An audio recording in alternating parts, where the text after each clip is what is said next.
In today's video, I'm going to teach you how to view your purchase history on Walmart in 2025. Whether you're an avid Walmart shopper or just someone who occasionally makes purchases there, being able to access your purchase history can be really useful.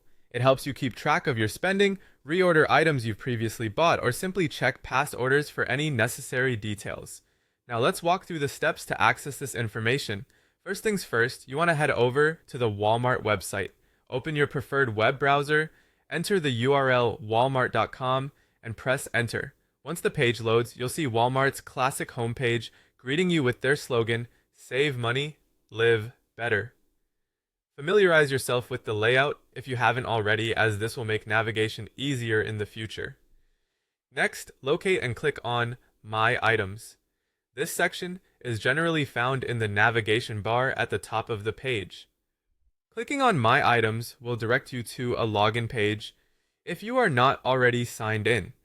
It's important to ensure you're signed into your account, as this grants you access to your purchase history and personalized options. Once you're on the My Items page, you want to look for the option labeled Reorder. By clicking on Reorder, you'll be taken to a page that allows you to view previously purchased items that you might want to order again.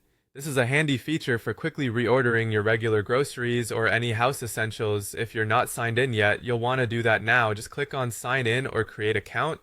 Here you can either log into your existing Walmart account or create a new one if you're shopping with them online for the first time. Remember, having an account provides you with easy access to your purchase history and offers a more personalized shopping experience.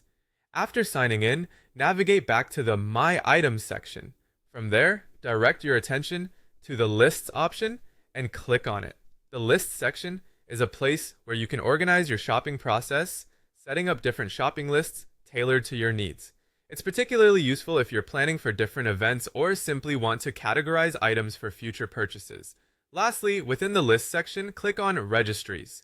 This is where many users maintain wedding or baby registries, but it's also a useful section where some purchase history details might be stored. Sometimes this area can give you insights into items you've purchased that are linked to registries, enhancing your overall shopping experience on the Walmart platform. And that's it! By following these straightforward steps, you've successfully navigated through Walmart's site to view your purchase history. Regularly checking this information can help you manage your budget and shopping habits effectively. Thank you for watching, and I hope you found this tutorial helpful.